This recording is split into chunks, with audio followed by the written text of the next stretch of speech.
the biggest thing for you to improve on, stepping up and being a starter? I think everything. Playing the run, being started to run. Because I'm not as big of a guy, so being started to run and just everything. Improving at a fast rate. I think I got a lot to prove. So.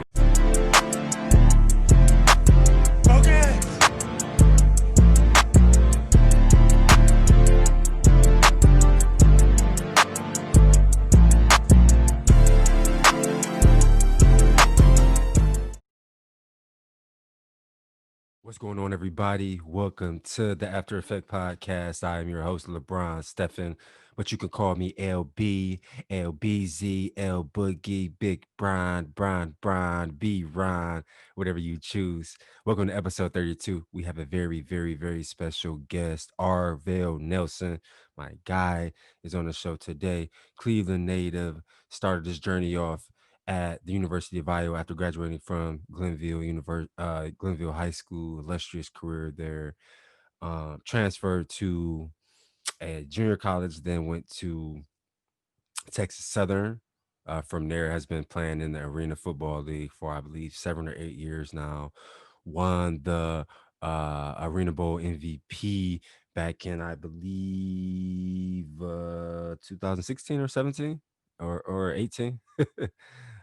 Just an illustrious career, so many accolades and achievements for my boy Arvell. So yeah, just send him the link and we will go in. So, vámonos. My boy, Yeah. what's up? What's good with you, boy? Can you hear me? Yeah, I can hear you. You can hear me? Yes. Yes, sir. Yes, sir. Hey, I appreciate you carving out the time, man. Family, man, business, man. I know, You know, man. I know you super busy, man. I appreciate you carving out the We time make on a time for our Saturday. people. We make time for what we want and our people. Feel me? Hey, you know it. So yeah, we've already kind of talked about this. I think I told you the ethos of the podcast last week when I was in town, but I started this basically to give us a platform. I feel like as athletes, we've been doing this shit at a high level for 20 plus years. We all have an after effect, an aftershock of just everything that we've been through, the wins, the losses, the injuries, the racism, the nepotism, the politics, all these different things. And so yeah, this is a platform for us to kind of relive our journey and yeah, try to push the culture forward. Yeah. Before we even started, I want to say this is dope, bro. What Yeah, you I got appreciate going you. on, what T.O. got going on, man, this is super dope to me, man, because so many people have stories and have crazy stories and never get a Crazy chance to just story. put it Bruh, out there. I'm telling you. You know what I mean? And tell their story. So, man, this is super dope to me. It's crazy, bro. I just had Tia on a couple of episodes ago, and I'm actually planning to like go out to Poland next year, and we're gonna do like a collaborative, Yeah. episode, man. So yes, I appreciate the Oh yeah, support, that's man. gonna be dope. It's crazy because like you said, like and what's crazy is what we don't know, because we're friends and we've been in this shit for a long time. It's actually a lot of Mhm. fans of our stories, or people that have been following us for years, or following our career for years, or following whatever we doing, that have those questions, that want more of an inside look on what went on when this happened, or want to know the behind the scenes, Oh, for in our sure. stories, and they never get those questions answered. So like it's 2020, so we finally able to create these different platforms to tell our stories. For sure. I get people ask me, what happened at Iowa, or what happened this, or just anything all the Yeah, time. Like, what happened? Why you ain't in the NFL? Why you ain't do it? And it's exactly. like, and you want to go deep into it, but you just be like, hey man, it is It what is. it is, Hey, type thing. we all say the same shit. It is what it is, It man. is what it Politics, is. right?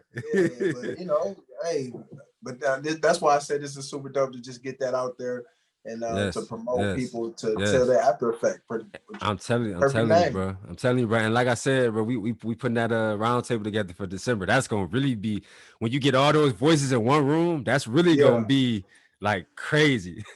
Yeah, I think so too. I think Yes, so too, man. yeah, Because even the people that you even mentioned to even be on the round table got some stories to tell, man. exactly. That's what I'm And saying, man. I know just a few of them personally, and I know that it detoured their life a little bit, Exactly, and exactly, they just now exactly. being able to climb out that hole They climb of out that hole, what exactly. they've been through in their That dark past. So place, it's that like, dark place. Yeah. So Definitely, man. I'm Well, excited, man. You already know, man. You're gonna be with me every step of the way, bro. You know it. Before we dive into your childhood, bro, let's just talk current events. We athletes and really we hoopers. Well, we secondary hoopers. So Yeah. just let me get your take on People don't something. know that. People don't Yeah, know yeah, that. exactly. I'm really a starter on the hoop squad or whatever hoop squad. Hey, me too. A lot of people don't know that's how we met. Like we think we met playing we AAU met back playing in ball. like 2003. Yeah. Yeah. No, But it might have been before that. It might have been before it that. had to be But like still. 02 or 03, something crazy like that. But let me get your take on just a couple of events, man. What's your take on the NBA starting back on December 22nd, 71 days after our boy Bronny took home his fourth chip? 71 days. Is that enough? Hey. Is that enough time for guys to heal? Should they wait till January? Now I understand that the NBA losing a lot of money because they usually start in October. So like, what's your take on that? As a fan, I'm a little biased as a fan to say that I love it. Man, who wouldn't want of course NBA to start right back up? You know and then imagine Christmas without basketball. You know what I mean? Without basketball. You know what I mean?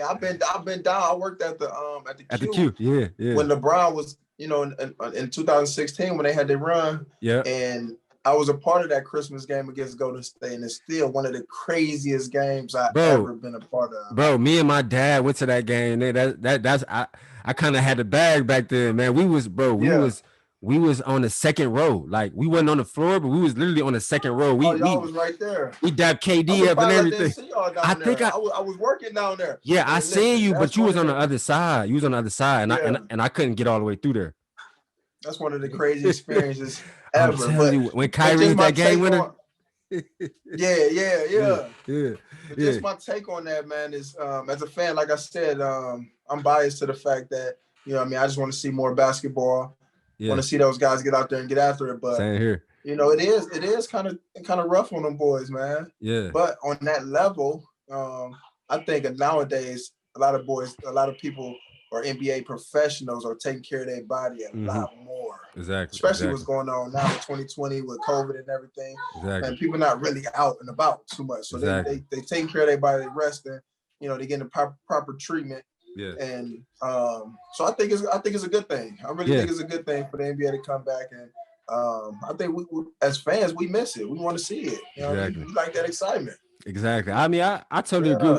I agree. I second that sentiment, bro, because it's like, even though they only get 71 days off, they did have like 5 months off. Like, you know what I mean? Yeah, during the pandemic. They ain't too beat up. Exactly. They ain't too beat. And then the people think about the teams that were, that got played a few games that they played into the playoff run, got bounced in the first round. So they've been getting rest ever since. And then I feel for Brian and everybody that had a deep run, but everybody else pretty much rested and ready. They probably more excited than us to get back to it. Exactly. And then you gotta think about all the other teams that didn't even make the bubble. And they didn't even make the bubble. They chomping at the bit. They ready to hoop. The Cavs is thirsty.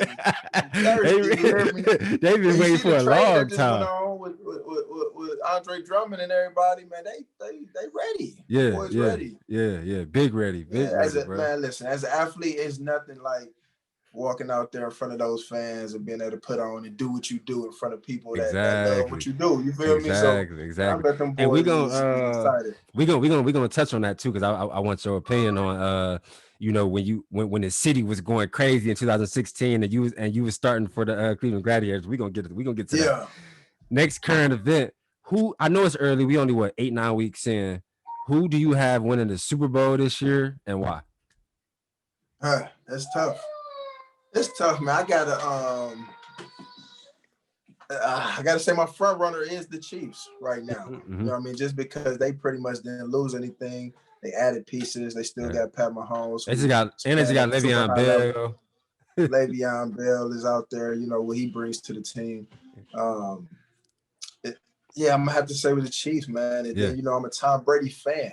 Right. And what he's doing out there with Tampa Bay, with the weapons he had already, and then adding Antonio Brown into the mix. Right. Man. They didn't look good last week. We talk about Tom Brady. They gonna get it together. We talk about Tom Brady a lot, but that defense is flying around, hitting people in their mouth. So it's like you can't go against that. But I'm also a Browns fan. So I was just about to say. Hey, listen, I'm a Browns fan. Hey, we Cleveland till we die, man. We always root for the Browns.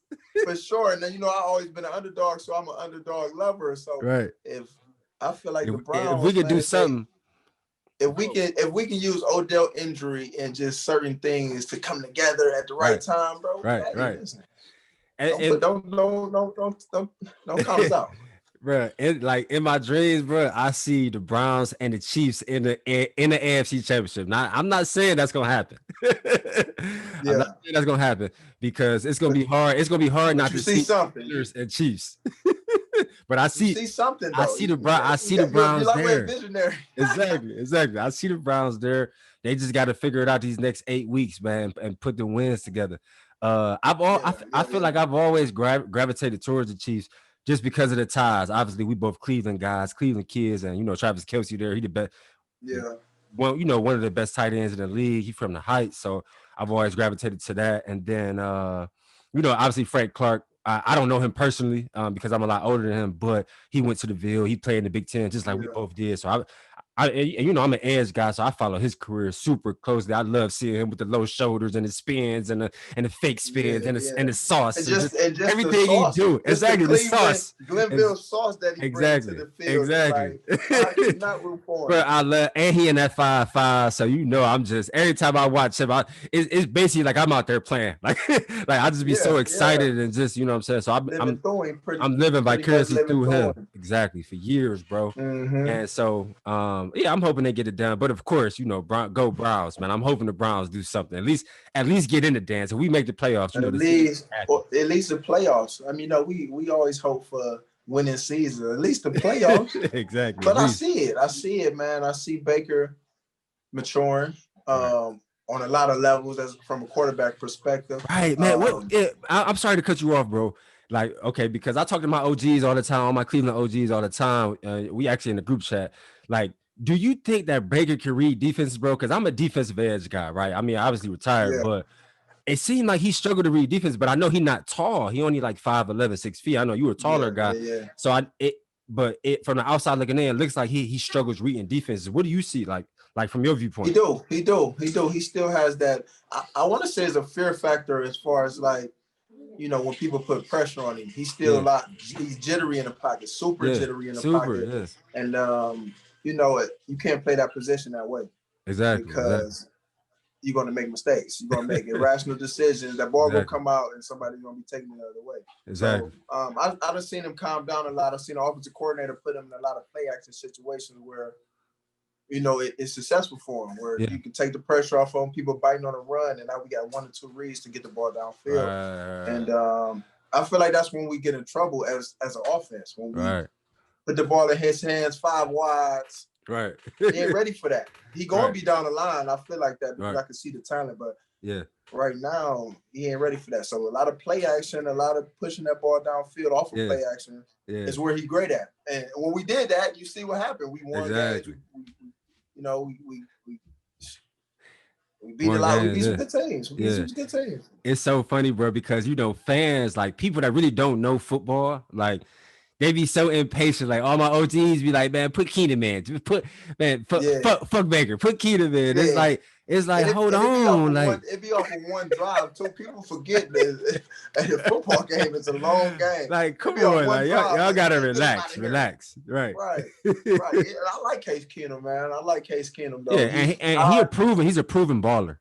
He is. I was down in Houston. I went to school at Texas Southern. Yeah. And he went to school at U of H. We literally across the street from each other. So we put a 7-on-7 together and we scrimmaged each other on the 7-on-7. Okay. So I took my receivers over there to their field and we had a good little 7-on-7 going. Yeah. And just watching him from the sideline. And he still got the record. Like Desmond Moses, you know him. He went to Iowa with us. Yeah. He went to Tulane. Yeah. I just had him on our boy. Mm-hmm. He went to Tulane. He was telling me like Case Keenum still hold the NCAA record for passing yards. Like his numbers used to be my crazy. roommate at Iowa was James Cleveland, who was he was a senior on that team, and he went for like I want to say he was teammates. He was teammates with Keenum. Yeah, so I was definitely connected in. Yo, I did not know that. After he left Iowa and I think he went JUCO, and then he ended up at U of H. Oh, I forgot about that, bro. I forgot about that. Definitely, I was connected in with them, so I got to watch him and take some, take some notes and all that. Time too. I took some notes and took some things from this game. That's I like up. Case Keenum though, so I like Baker. He's a #1 overall pick. Exactly. I think he got some growing to do, but better not sleep because Case Keenum back there. Better not sleep because Keenum ready. Keenum ready. You're. And as a quarterback, that'll elevate your game too, man. It'll make you do extra film study. It'll make you go on that field after practice and throw with your receivers. That extra work in because you don't want to get your spot to tell you, it'll make you. Right. I'd have been in the spots where I was that guy that was pushing somebody, or I was that guy with somebody on my neck. So facts. I know it from experience, bro. Right. I'm already knowing. Next question, bro. How have you grown the last 9 months? Right. I mean, shit. I'm 31. I think you 32. We've never since we've been on this earth, bro. We've never been through a coronavirus pandemic. The world has never shut down on us. So how have you grown spiritually, emotionally, physically? Just as a husband, as a dad. I commend you. I saw something put a battery in your back to get your V-Live juices going and get your V-Live fitness going during the pandemic. Because obviously, I mean, I can attest to it. Shit, I gained 25. I gained the quarantine 25. So everybody, everybody trying to get their bodies back into shape and just get their health and fitness back to where they want it. So like, what kind of put that battery in your back during the pandemic to get that off the ground? And then also, just how have you grown in the last 9 months? Well, one thing the pandemic did was, I ain't gonna say freeze time, but it slowed everything down for everybody. We live in a world today where go fast. Now it's like, what I mean, you look up and it's on your 3 months, 5 months, 6 months later, and you ain't, what I mean, you ain't even touched the goal that you set for those 6 months. Exactly. So, in that aspect, it helped me to slow everything down. Mm-hmm. You know what I mean? We was forced to be at home, and I myself was able to just spend time with family. I play arena football where I'm out for 6-7 months at a time, and I was able to just sit down and be in the house. Right. Which for me, did that feel weird or like, or you was? I know you was happy about it, but you so used to being on the grind so crazy, even in the off season as well. So was you sitting there like, man, what am I doing here? Or it was like you was happy? From an aspect, it was weird from having so much time at home because I wasn't used to that. Because if I'm out of way playing arena ball, I'm by myself at that time, and I'm putting that energy towards sports. Football, meetings, and then the off season from arena football is like grind mode. I'm personal trainer, boom, boom, boom, boom, football. So from that aspect, but I loved it. I was able to sit down and spend time with my kids, spend time with my fiance. Yeah. You know what I mean? We learned things about each other that we, for 7 years, we've been together that we didn't even know. Yeah. And had to grow that way. From that moment, from the pandemic, showed me who she was for real. Yeah. And showed me that this was the person I was supposed to marry the whole, from the day I met her. So it's like, from that aspect, it was beautiful. From a social injustice. And aspect, it's crazy. I'm sorry to cut you off, but man, I just had Jonathan Newsom on. Newsom, and we was just talking about the social injustices part, like because we black men, we've been dealing with this shit since birth, like, and so now finally the world it's a microscope on it now. Like people are starting to see like, oh wow, that wasn't fair. That wasn't wasn't that. So now it's finally everything that we've been talking about for years that we never really been able to say. We've been talking about it in our small circles, right? But now it's finally the things that was instilled in us growing up. I used to remember when I first got my car in high school or was able to drive in high school. My mother used to always say, well, if you get pulled over for the police, she ran down a whole list to me. Put your hands on the steering wheel. Just speak clear. Boom, just a whole list. Like, why is that? Why you have to do that as a black man? Pulled over by the police. You feel me? Like, why? You know what I mean? Because we young black men and they look at us a certain way and they treat us a certain way. Mm-hmm. You know what I mean? So we've been dealing with that our whole life. Mm-hmm. So for it to come to the forefront, for everybody to see, everybody to be put on notice, man, that was big, bro. That's big. I was so happy to see it, and I'm sure you was too, especially you raising young black kings as well. Come on, man. I got 4 boys with my stepson, bro. It's like, how do you let them out in the world by themselves? Yeah. You know, it's an uneasy feeling. Let me ask you this, bro, because I haven't, you know, I don't have any kids yet. Like, when you wake up in the morning, is there ever any fear or when you go to sleep, do you ever wonder, like, did you give your sons enough game? And I know they super young, so you got to kind of filter it until they get a little older. But do you ever think about, like, man, is it something that I'm missing? Did I not tell him something, you know, just in case this happens? Like, right. And my son's at the age where, you know, they're pretty young. Veli just turned 12, so it's not. I don't think it's to that point yet. You know what I mean? But it's getting to that point where it's like, because Vel 12, but he look like he's 15. Really going on out here. You know what I mean? He do. So it's like you gotta give him the game, and he like to kick it with his friends now. He like to go skating and hang out with his friends. So it's like, if you with your friends and there's 5 of y'all, and y'all walking out the skating rink and you ain't got a ride and the police pull up, and it's just like, how do you tell them how to react to that? Exactly. You know what I mean? So it is tough. It's getting to that point. So, you know, I just give him game for real. When we ride in the car to practice or from practice, I'm just spitting game to him. Yeah. You know, he seemed receptive. He pretty understanding, pretty smart kid. So, you know, I don't have that feeling, but I definitely always knew that this was coming because we grew up the same way. So I just give him the game off the rip. Okay. Yeah, that's you seem pretty relaxed about it, and I feel like that's the point where I got to get to, because I ain't gonna hold you, bro. I'm scared as hell. Relax, because like I said, I already be giving them the game off the rip, and you know, we lived it. I think I'm just numb to the fact that this is going on because I always seen it. I remember growing up, you know, where we from is either you hooping, playing sports, or you are in the streets. In them streets, yeah. 3, 4 houses down was one of my, you know, older cats. He was only a couple years older than me, but you know, he was in the streets heavy. Yeah. But he was my dog. You know what I mean? I'm thinking I'm with one of them. I'm riding a bike with them. We ride down St. Clair, and back in the day, police used to be on bikes, or they was walking down the street, like, so they saw the police a couple like blocks up, and you know, they hit me with the turn around and go back home. I'm like, hey, what's up? Like, no, go. Yeah. So boom, I turn around, ride my bike back down the street. Before I even get to my house, the police pulling around in the car, and they boom, throw me off the bike, boom, check my bike, boom, strip me down. Like, so I'm probably 9 years old at the time, 10 years old, dealing with this. So So I think I'm numb to it, man. I just get them the game. Yeah. Free. I remember, you know what I mean? It's crazy, bro, because like a couple months ago, man, I ain't gonna hold you. I'm gonna be honest and transparent on this platform. I found myself getting a little emotional, bro, because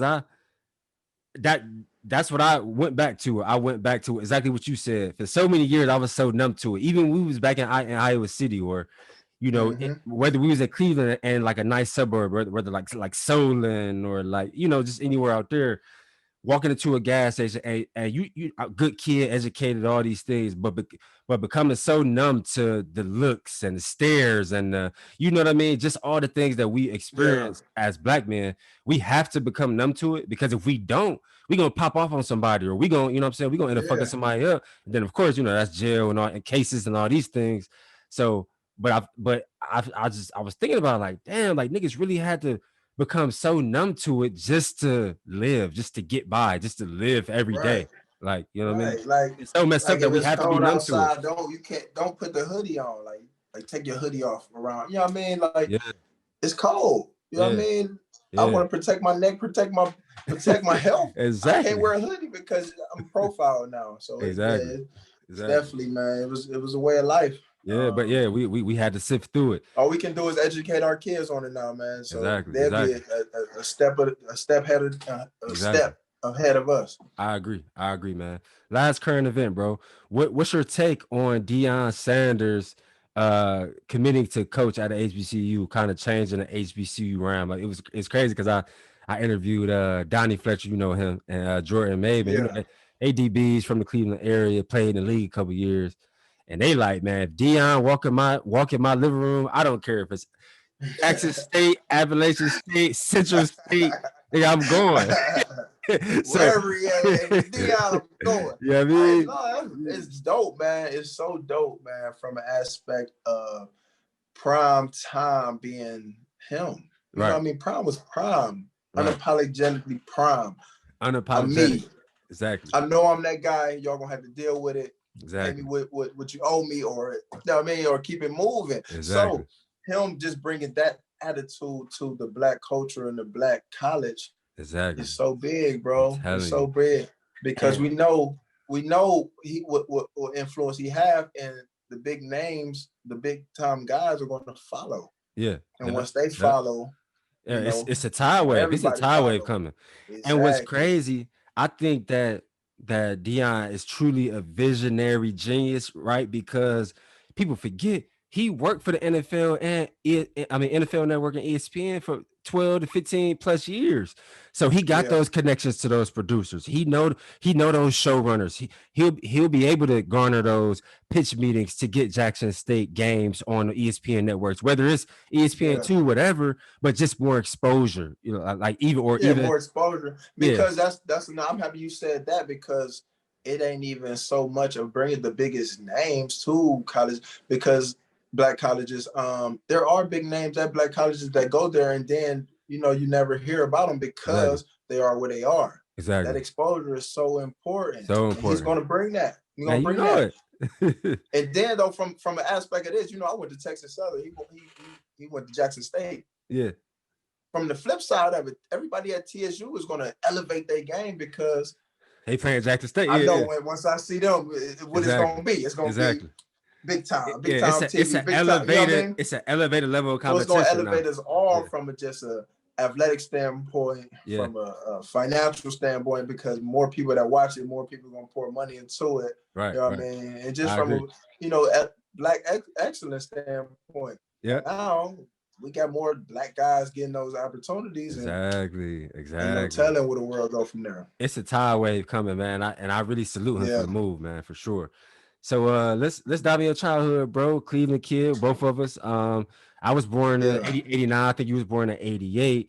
So just talk about some influences or mentors that you had growing up in the 90s. I know it's different. Like you said, you got 4 sons, but it's 2020. They got YouTube, they got camera phones, they got internet. Yeah. When we grew up, they catch their eye. Anything catch their eye, right? Just like that. Like when we grew up, we had to open up magazines, and if it wasn't on ABC, we couldn't see it. Bro, the internet didn't even come out. The internet didn't come out till I believe 97, 98. But we was really outside every day. We used to watch 106 in Park, and have to be inside by 6 o'clock. And that was even later, right? That was later. But we used to watch Rap City, the City videos. Up, Young Boys, it was outside. It was outside all day, every day. Down the street, I'm coming in just to get a probably peanut butter and jelly sandwich.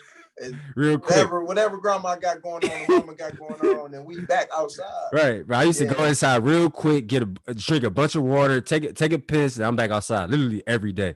So you don't remember opening the faucet on the side of the house though, bro. All the time. Put your mouth on the side of the faucet, closing it, and we back to the side all the time, bro. So just talk about those memories, man, and then maybe some mentors or influences that you had growing up. I know you talked about a guy that you was cool with. I'm sure that you was friends with that lived 4 houses down. It's crazy growing up in the inner city of Cleveland. Like for me, my first main influence was my uncle, my mother's brother, and as a young dude, I didn't really know what he was into, but I just knew he had a bunch of money. He used to pick me up he had the 97 Mazda Millennium with the 3-prong 22s on that thing. He used to pick me up, take me to the gas station. I really used to look up, so he used to let me get whatever I want, cash out on me. But he ended up going to jail in 96 and doing 12 years, like bank robbery and stuff like that. So it was crazy to me, just like how, you know what I mean, somebody can influence your life that's so close. You know, that's blood, that's family. That's my blood uncle. Mm-hmm. But then for him to go away for 12 years and I had to find a different influence, a different like direction in my life, right? I mean, I had both my parents, but luckily I went to the elementary I went to was Grace Mount Elementary, and Desmond Howard went there. So Desmond Howard came back like in 98, talked to us for like 20 minutes. And I remember that was the day in 98. He only talked to us for 20 minutes, but that little 20 minutes of time is all I needed to see, to like, he had just won a Super Bowl at Green Bay. You know, he won the Heisman at Michigan. Yeah. So I'm like, man, if somebody can do it and walk from the same neighborhood as me, walk the same streets as me, I could do it. I remember at 8 years old, that's when the battery was in my back. Like, okay, I'm gonna take my academics serious. I'm gonna take this football shit serious. I'm gonna at least, if I made the NFL, I'm at least playing the Big Ten. I'm at least playing the 10. That was like a goal of mine. So like, did you have anybody like that growing up? I did. Well, my first influences was you know, like my uncles. Like I told you, my guy down the street, my older cat down the street, everybody was in the streets. And these was the guys, like you said, your uncle was coming down with Dayton's, switches on their cars, you know, coming through four-wheelers, big dogs, walking Rottweilers, pit bulls down the street. So I always thought that was, you know what I mean, that was it. You know, that was the life. So those were my influences. I don't know. I think one day, but you know, to backtrack, they always told me like I was into sports. Like since I was 4 years old, I would watch whole games, watching Notre Dame, Ohio State. You know what I mean? Just watching whole games. So it was always in me. But seeing it physically in life, those was the guys. Like, oh, I know they doing this over here, but those is the guys that I want to be like. Exactly. Shout out to my uncles though. They used to always keep me away from it. Give me game, like, bro, no, if we go walk to the corner store and we up there too long, go back down the street, you know what I mean? So from that being that, I turned into football, you know what I mean? All the energy I had turned into football, and you know, I started playing football when I was 8, 9 years old. Right, same here. When I started playing football, I was on midget, right? You started. You played with Glenville first, but you played with Glenville A. You played with the Glenville A's. All through mini league, right? With Glenville Rec for baseball and Glenville A's for football. Okay. And when I got there, I had Coach White, who was the cousin of the mayor, Michael White at the time. Okay. Was a big influence to me. You know, he taught me the game, and then also when I was on midgets, Troy Smith was on bantamweight. You know what I mean? T.O. was telling me about that. Right. He used to teach me how to, you know, 3-step drop and just, you know, small stuff. And he used to give me the game, but he was doing his thing on a higher level. He's a little older, probably 13 at the time. I'm 8, 9. Yeah. He balling. I'm going crazy. I want to be like that guy. He used to wear 3, but they say he used to wear 10, so I put the 10 on. I'm like Troy Smith. You know what I mean? But Troy Smith was definitely one of my guys I looked up to. From a professional standpoint, I just love sports. You know what I mean? I always love sports. Love to watch Brett Favre, Randy Moss, all them guys fly around, throw the rock around. And I think I just was a student of the game from there. Since I started, I always just been like, you know what I mean? I'm watching football on Sundays, watching college football on Saturdays. You know what I mean? Friday night, we watching high school football. You know that. And also, I grew up in the Glenville community. I grew up in the Glenville community. You had Show, who, you know, Aaron Nichols up the street. He played for Glenville. E. Smith, you know, all these guys, Peter Woods, all these, you know, I mean, C. Moss, my cousin Kurt, they all played at Glenville. And as a young boy, I used to go to those games and just watch. You know, the crowd reaction to when they come out in the warm-ups. I'm talking from the floor to, you know how Glenville is. You got the upper stands. You know, they don't even let them go up there no more. But it used to be from the floor to the upper standing room only. Like, it's crazy, bro. Like my dad used to take me to those games too, and you know, I grew up on my Miles Lee Road area, but like my dad, so you understand, and my dad was from Kansas. You understand the culture. You understand, what them feelings was as a young boy, like, bro, like him, proud, so in tune with a high school game, like, bro. There's some stuff the student section used to say I can't say on the podcast, but they used to go crazy. Like I used to be like, are they really saying this in high school? Like the whole crowd. So man, from that moment, like it was like, man, listen, I want to go to Glenville. I want to be great. Yeah. I want to be great. Yeah. And then, you know, as I got older, you know what I mean, going into some things happened at the Glenville A's where, you know, they shut down the program, and then Robert McQueen, RP, my boy Rob, RP. He took over the Glenville program and made it the Glenville Titans. Okay. You know what I mean? So then Rob J became an influence on mine. Like, used to keep me, hey man, you the best quarterback in state. You know what I mean? They don't know it, but I'm trying to tell you. You know what I mean? Just little gems, little game you used to give me like that. It made me feel like, yeah, bro, I am that guy. Type So I would say, you know, just being a student of the game, loving the game, being around the Glenville community and the culture, and then Rob J just giving me that game and that love. Did you? Also, before I can't go past James Miller, JM in the rec, and Chuck Carter. Yeah, Chuck Carter was the commissioner of the rec, and he ran the baseball program. So I played baseball for Chuck. Played football for Rob J, and then played basketball for JM. Yeah, you know what I mean? JM for a lot of us in that community was him. You know what I mean? Yeah, you know, fly guy, love Jordan, everything. Taught us how to tuck our elbow, drop our, you know what I mean? So it was just like, I had guys that was in, you know what I mean? If you go on the streets and go this way, or if you come this way, you got this circle of guys. Exactly. So did you go to PH or FDR? I went to MLK. Oh, okay. For middle school. So the story is, like, I went to Forest Hill Parkway. I grew up on the Forest Hill Parkway, and then my 5th grade year, they merged over to K through 8. Okay. So at the time, you know, we was staying with my grandmother. You know, long story about my mother. She ended up living with our grandmother. Mm-hmm. When that happened, I was going to Forest Hill for the 6th grade. My grandma gave me a decision. She's like, "Where do you want to go? FDR, PH, or you want to stay at Forest Hill?" You know, they went up. So I'm like, I'm staying where I know. Yeah. Staying at Forest Hill. I went to Forest Hill for 6th grade. Beginning of the 6th grade, my mother come back and she get us back. Okay. So now my mother, she living down in the projects. She living down in King Kennedy, 30th, you know what I mean, 43rd, all the way down there. So that's how you had to go to MLK.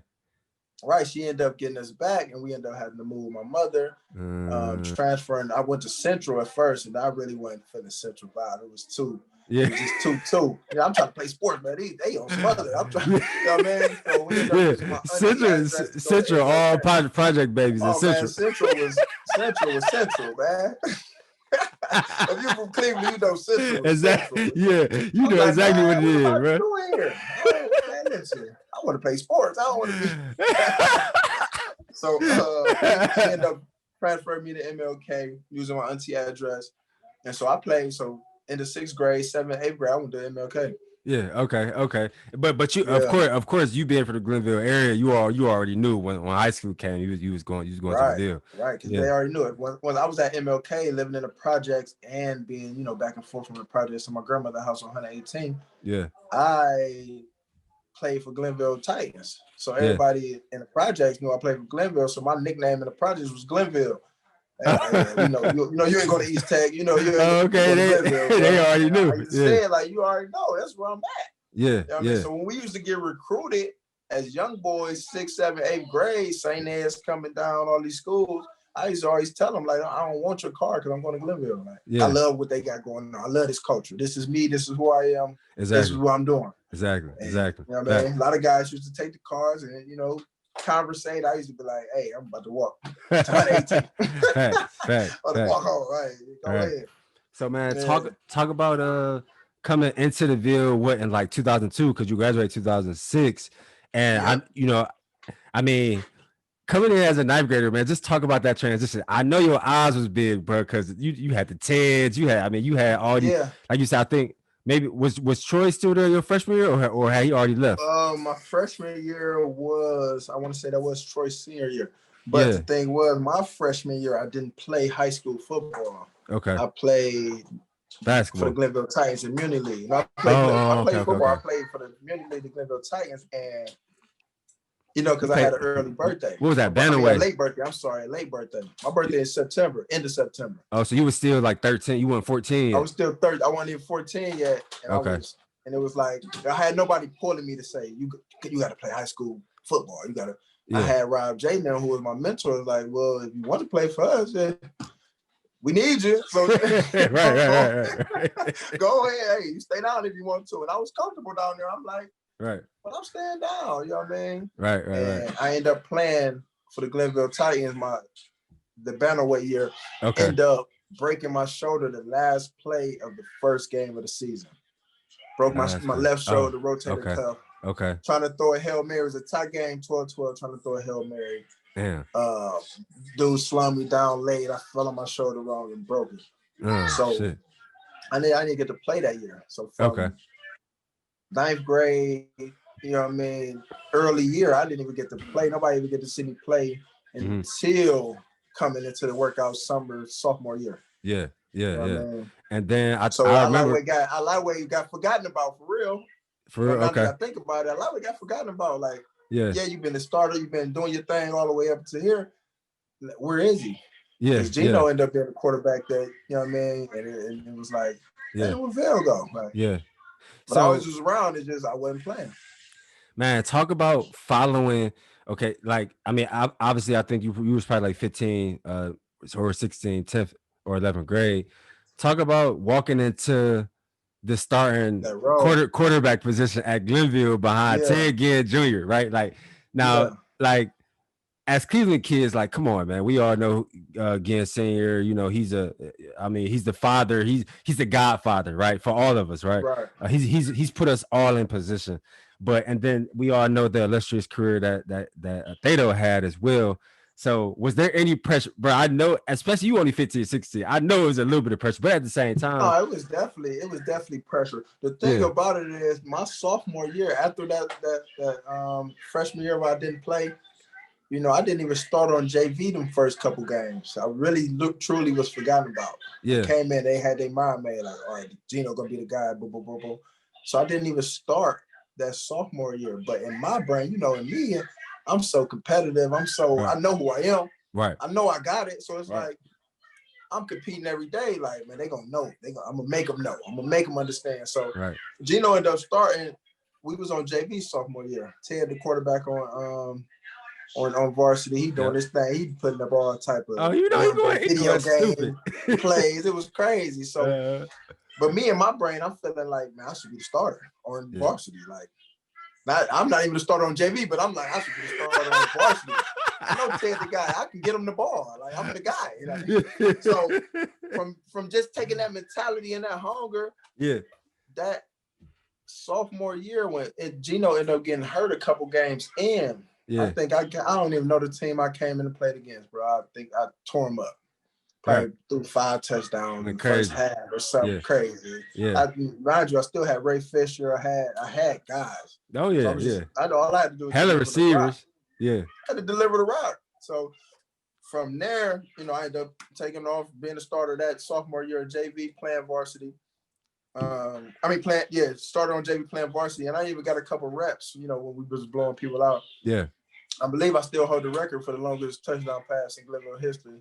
But we ain't gonna talk about that. What was that? Was it like 95 yards? 98? It was like 98 and a half. And Jordan was playing rolls. We was blowing rolls out. I got in a sophomore and drop back. You know, I think second play I was in, drop back, throw it to Lee Jordan on the bomb. 98 yards, huh? Like 98. I think I still hold that record. But back to the story. From there, you know, from that season went on, we ended up losing in the playoffs. You know, Ted going to Ohio State. We got a few guys going to Ohio State. You know, it just lit a fire under me. Exactly. Bro, next year I'm gonna tear this thing up. And I remember that next year, like I think after like week 1 or something, I remember seeing. I remember they had like a big article about y'all game, and I remember they had a big picture of you throwing the ball like in the playing dinner, and I remember just thinking like, damn man, I really like they'll really the starting court. Like I remember kind of marveling, but then I had to remember like, man, no, I know this nigga. Like, hold on, because I was like, I'm like, man, this nigga really killing at the Ville. But then I was like, no, we just played together at AAU like a couple years ago. The thing is, the thing is, people don't know. After that season, I hooped both of those years, freshman and sophomore year. We went 20-0 my freshman year. Sophomore year, I did my thing. Yeah. That year, right after we lost in the playoffs, you know how we go. All right, it's time to put the lace them up. Yeah. I had some AI shorts on, I believe, or some question threes with two straight to basketball. Straight to basketball. Ready. No days off. Straight to the court. Yeah. I get to the court, man, Ginn and Tone. I still remember this to this day. They came upstairs. I'm upstairs ready to go to practice. They're like this. No, you ain't playing. I'm like, huh? I'm not playing. I'm a hoop. I'm hoop. Like I'm about to be. Hey, that's what I do. Over the varsity. What you mean I'm not playing? No, you ain't playing. They took me down to the office, bro, and just literally told me, bro, you're gonna be our starting quarterback next year. You're not playing basketball this year. We need you to gain a little weight and focus on playing football, bro. I'm in tears. Okay. Like, well, this is your 10th grade year. Tears, like this is your 10th grade year. So this is my 10th grade going into my junior year. So you didn't play football year going into the junior year basketball. So you didn't hold on. So you didn't play basketball your sophomore year? I didn't play basketball my junior year. Oh, I didn't know that. Yeah, I didn't even play. They took me, boom, said, bro, we about to lock I know in. Coach Holt was mad as hell. No, he not really because he understood. He wrote it. We had yeah. You know what I mean? The squad was crazy. I can hold you. So that squad was crazy. He ain't really miss. I was gonna be competing. You know what I mean? Yeah. But from there though, I just went to work for real. You know what I mean? Went straight to work. We ended up going to a lot of camps, staying in the weight room. I remember many a days just being the only guy in the weight room by myself. Mm-hmm. You know what I mean? Going down to get the key from Ginn and just lifting, eating, put me on the meal plan. I ended up gaining some weight. Yeah. And then that's next year, that's when, everything just took off. Yeah. Yeah, I mean, we was going. Talk about just all, obviously, like you just said, man, you put all that work in, and then just talk about when you really started coming to your own and all the letters started coming, all the offers started coming, the coaches, and just all the accolades and all the articles in the papers. I mean, that stuff probably didn't come until that summer going into senior year, because the second or third game of the year, my junior year, I ended up breaking my ribs, getting hit on a cheap play right before half. Somebody put their helmet in my ribs. Yeah. Back then I ain't believe in rib cage. I thought it was tough. I thought it was tough. You was out here buried. You was out there buried. I played linebacker, safety, and quarterback. I thought it was tough. Yeah. I mean, but somebody ended up hitting me helmet right in the ribs right before halftime. I was playing Akron Buckto, and I ended up finishing that game, but I ended up having to sit out. Okay. Like into the last game of the regular season. I got you. So I come back like last game of the regular season, and then that playoff run, we end up going deep in the playoffs. Mm-hmm. We end up losing to Camp McKinley in the state semifinals. I remember that. So offers still really wasn't flowing in, like. Okay. But then from that year, we went into the summer tour, the bus tour. Yeah. You remember camp tour, the Glenville bus tour. Yes, sir. And every campus we walked on, bro, we probably went to 15 schools in 14 days. Same here, bro. Every campus we walked on, bro. It was like we used to break on 100,000 because back then we believed that was $25,000 a year to go to school. So 4-year scholarship is $100,000. So our breaks would be 100,000. Yeah. Walk on the field and destroy everything, bro. Hey, that's cold. That's cold. And we weren't going to no little schools. We were going to University of Iowa, Ohio State. We was going. It was pretty much a Big Ten. Big Ten, a couple of MAC schools down in there. Yeah. And we would tear it up. Yeah. So from there, everybody started to roll in. I probably had a couple MAC offers before that, but from there, everything they just started to pour in. Definitely. Yeah. So what went into your decision? Obviously to choose Iowa. Just when you compare all the rest of the schools. Yeah. So truly it was Ginn though. It was Ginn. Same for me, bro. Ginn talked me into it. That decision for me because he just felt it was a good fit for us to play in the Big Ten and be able to be our family to be at games and things like that. Be quiet, baby's running. Oh no, yeah. Oh, come on, man. Good. Your family man. So he felt like it was good for us to play in the Big Ten, right? Mind you, at this time, once we left the summer tour, I had all the Big Ten offers except for Ohio State and Michigan. Now, Ohio State really was still recruiting me heavy, but they didn't offer yet. Yeah. At the time, Iowa had 2 senior quarterbacks. They had Drew Tate and I can't think of my guy's name. Don't hold it against me, bro. I can't think of his name, but he was my guy. Taught me a lot. It really taught me a lot when I came on that campus to Iowa. But so I ended up committing like a couple of days after leaving the Iowa camp. Yeah. And from there, though, more offers just started to pour in. Yeah. Again, like, now this is where you're going. They got 2 senior quarterbacks. We're going to redshirt, then we're going to come over, we're going to take it over. Right. And I'm like, man, I'm with it. Anything getting said back in the day, you was with it. Of course. Yeah, all right. Of course. But then more offers started coming in, and SEC started to talk, and North Carolina and Tennessee, and I'm like, hold up. Oh, I remember because you went on a visit to Tennessee, right? I went on a visit to Tennessee. I remember telling you was thinking about that. I ended up calling again after that. I called again after my visit to Tennessee, like, I don't know about Iowa, bro. This is the place. This is for me right here. Yeah. It was a culture. Tennessee, of course, all D1s had their own culture, but it was like Tennessee was, it had a better feeling to me than Iowa had. Yeah. And he ended up saying, like, call me we'll talk when you get here. Yeah. Get back to Cleveland. I'm like, all right, but hey, I want to go here. Yeah. End up talking me out of it, like, we already committed to these people, man. You can't decommit. You gotta be a man of your word. And, we always stood up on our word. Like, all right, I'm gonna be a man of my word. I'm going to Iowa.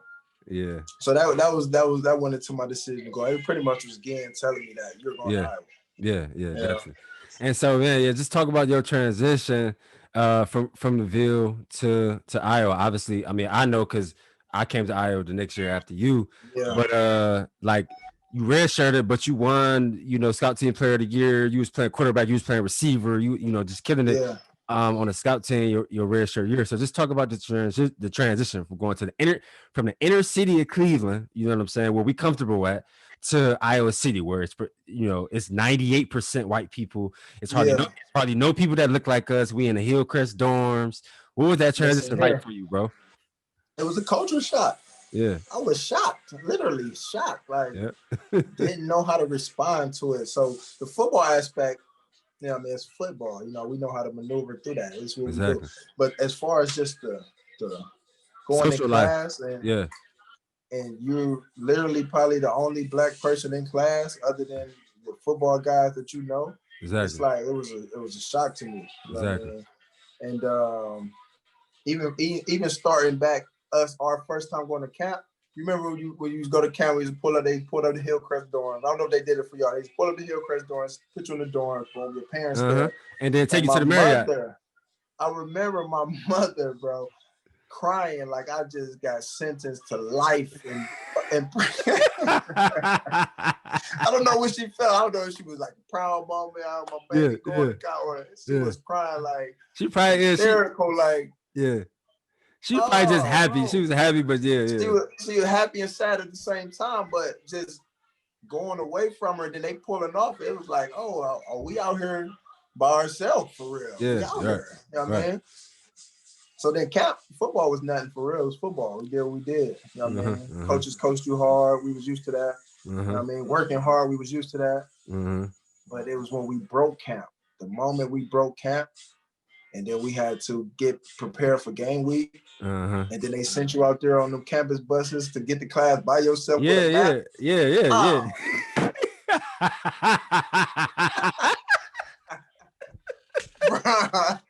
Bruh, I was lost. Like, I gotta go. What the fuck? You laugh because you know that feeling, bro. You was like, what is going on? Are they gonna take me to class? They like, you gotta get 7:50. You gotta get on the bus. You gotta find the building. You gotta find the classroom. You gotta be on time. You gotta already have a syllabus printed off. Getting on those buses, everybody on the bus is white, and they looking at you like who is this guy? Alien. Like, you looking at you like I can't even like rap to you. Me personally, I always was shy, and not even shy, but just I didn't talk a lot. I didn't you know what I mean? Yeah, me voice too. My opinion, or if I didn't know you, I wasn't coming up to you and just talking. You know what I mean? So getting on that bus and then they looking at you crazy, and I'm reading this map. I can't say, hey, I don't know what the fuck going on right now, man. Can you help me? But I mean, we figured it out, man. It definitely was a culture shock, but we ended up figuring it out. Yeah, and what's crazy, like you said, all that stuff, man, just finding the building, finding the classroom, got to be on time. But what's crazy for me is, even in high school for me, or some classes I had, because I was in honors classes, they would give you the syllabus on the first day. But in college, you gotta go online. You gotta go online and do your login and all that, and then you got to put the syllabus off. You got to come to class with the syllabus. Like, so I came to a couple classes about the syllabus, man, because I'm like, oh shit, you got to print it off online. Like, what? I ain't gonna lie to you, bro. I didn't know what the syllabus was, man. I ain't know what the syllabus was. Like I said, she said it was a paper note there. I said, her paper note didn't tell me that. It was on the syllabus. The what? The syllabus. You didn't log in? No, I did not log in. Bro. I ain't gonna hold you, bro. I'm still trying to wake up from morning workouts, man. You talking about logging through syllabus. It was a couple classes. It was a couple classes, bro, where I did not have to say. I'm like, oh wow, like, but that was like that woke me up. Like, okay, damn, this shit is real. This is college. It's a real thing. Like, okay, let me lock in. We gotta do to get where we want to be. So hey, lock it in, bro. Right, let me lock in. Yeah, that first GPA wasn't. I ain't gonna tell y'all what it was, but it wasn't pretty. Pretty. I think I did all right, but I did okay my first semester, man. I did all right, but so yeah, man. Talk about if you want to. If you don't want to, that's cool. We can move on to the next question. But talk about whatever went on in Iowa City, at the dorms where they ended up releasing you, because what was crazy to me, I mean, they ended up basically kicking you off the team, man. What was crazy to me is because, obviously we used to kick it in your room all the time. You and Cleve room all the time in the dorms. You was on the first floor. Me and Bruce was on the third floor, I think. Or, I mean, me and Chris Riles on the third floor. Bruce and Tay was around the corner. So we used to always be there, man. And in my opinion, I always felt like the incident was minuscule. Like, you know what I'm saying? Like, it was like some cannabis shit, and like it wasn't even a lot found in that room, man. It wasn't even a lot of cannabis found in that room. Like, you know what I mean? So enough to kick us out the university. Exactly, man. So if you could just kind of relive that, because I think you told me, like, just personally, like, exactly what happened. But if you want to walk through that, just give me some details on that. If you don't, that's cool too. Yeah, what happened was we were doing extra study for some reason. What was it called when they made you go to the facility from like 9 to 12? Oh, on a Friday night. Friday night something where you had to do. It was like Friday night. It was Friday night lights, but they gave it to people, who GPA, like either you had got in trouble. Is either you in trouble or you got extra work, or I got it. We was in there for something. Yeah, I got it like twice. Yeah, I ended up getting it like twice. There was a party going on that we really wanted to be at, and so we ended up having that, though. I forget the name of it, and so we planned in the meeting in the joint, like, we about to throw a party in our room, like, boom, boom, boom, call whoever, text whoever, you know what I mean, boom, we gonna have a party in our room. So we ended up having a little, once we get out, had a little kickback in our room. Yeah. And from there, it was a good time. People were smoking, but we knew the campus rules that wasn't no smoking in the dorm room. So everybody, they went outside and smoked. Everybody rolled up on my desk, boom, boom, boom, boom. Mm-hmm. And went outside, blew, came back in. Yeah. So mind you, we ain't even thinking about it. We partying, we having a good time. The RA at the time, I forget his name, the dude that used to be down on the I remember him. He was an asshole dude. I remember him. Like, yeah. Hey, y'all smell like weed. I smell weed. Was I smoking in the room? So I explained to him, like, no, they want to smoke in the room. They smoked outside. You know what I mean? They came back in, and it was cool. He like, all right, man, I just, wanted to know. I smelled the weed, boom, went back down. Probably 10 minutes later, bro, big knock at the door. Him and the police.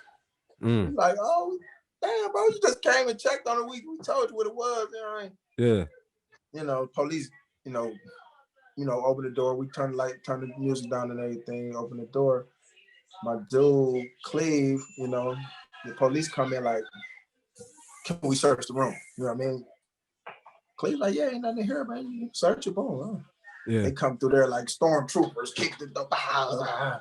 What's going on?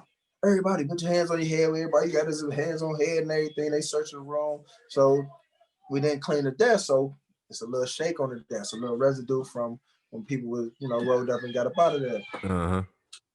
He's like, who desk is this? I'm like, it's my desk. You know what I mean? I can't say it ain't. I wanted to say it ain't mine.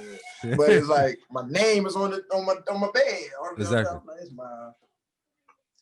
Put your hands behind your back, boom, boom, you're in the jail for possession of marijuana on the campus. I say, huh? I'm like, wait, don't find like, bro, you really about to book me for this? Where I come from, this boy selling pounds and exactly. You know what I mean? Exactly. And then mind you, I don't even know who it was. I just remember the story coming across ESPN. Somebody from Florida had got knocked with a couple ounces of coke, some weed, and a gun, and got suspended for like a game. And was right back on the field the next week. I'm telling you. And I'm thinking about that all while this going on. I said, you really about to take me down for that? Like, and I know it ain't right. We ain't supposed to have it in there, but for that, bro? Yeah. Yeah, from there, boom, they end up searching the whole room. My boy Cleve had some pills in his drawer from his father. If you remember, like the week prior or 2 weeks prior, his father was up there. Yeah. Remember, his father was in Dominique's room. Yeah. Kicking it with us but his father was sick, so he was on all these medicines, and he left them. So the pills is in his drawer, and there's no label on it though. So they're like, who pills are these? You guys are, selling pills and boom, boom, boom. We like, hey, well, we ain't on that. We played five. You see what we play for? We play Iowa football. What are you talking about? Right. Booked him, put him in handcuffs. You guys are going down. So we end up meeting with Ferris, and at the time, on the football team, there was so much going on. I think people was getting DUIs, and my one boy, the running back, ended up getting kicked out for like beating his girlfriend up for something. It was domestic violence. It was a lot going on. So when we came about, it was like, we got to set an example. We getting all this, kickback from the media and they on our ass. So we got to set an example. We're going to let y'all go. Yeah. Bruh, that was the worst feeling. I was about to say, What did that feel like, bro? Especially because, like, shit, I basically came to Iowa. I mean, yes, I listened to Coach again, but I came to Iowa because you was there, because I was the host on your visit and all that. You hosted me. But that was the thing. We was trying to change the culture. When I got there, from the jump, I can see the injustice, the racism. I can see it. Everything that's coming out now. Tell us this when y'all was recruiting us. Why y'all didn't tell us that y'all didn't really want us up there? I went up there with it was me, Dominique Douglas. He from the inner city of Detroit. Yeah. Anthony Bowman, inner city of Detroit. James Cleveland from Houston, Texas. Yeah. Pete Chain from St. Louis. You know what I mean? You recruited all these top athletes from these inner cities, but when we get up here, y'all don't want us to be us. Who we are. Like, exactly. You don't like it. Why do you even recruit us? Exactly. So, y'all remember freshman year, we had an exit meeting after the season and all. And I remember Kurt Ferris telling me, like, you pretty much not going to start here because all you want to do is wear a ball cap and Letterman jackets around the thing and think you're cool. And I'm like, you know what I mean? As a young boy, it just took me back. I'm like, bro, that's just who I am. I like to wear. I got a ball cap on right now. I like wearing ball caps. I grew up watching He Got Game and Ray Allen looking cool with the chain on it. Exactly. That's just who I am. Like, exactly. And me being culture. Me, he just pretty much like, I don't like what you got going on. I don't like your swag. You feel me? Yeah. That's so messed up. So messed up. It's crazy, ain't it? Yeah. You can't be the face of this organization because you know what I mean? You are who you are, pretty much. Yeah.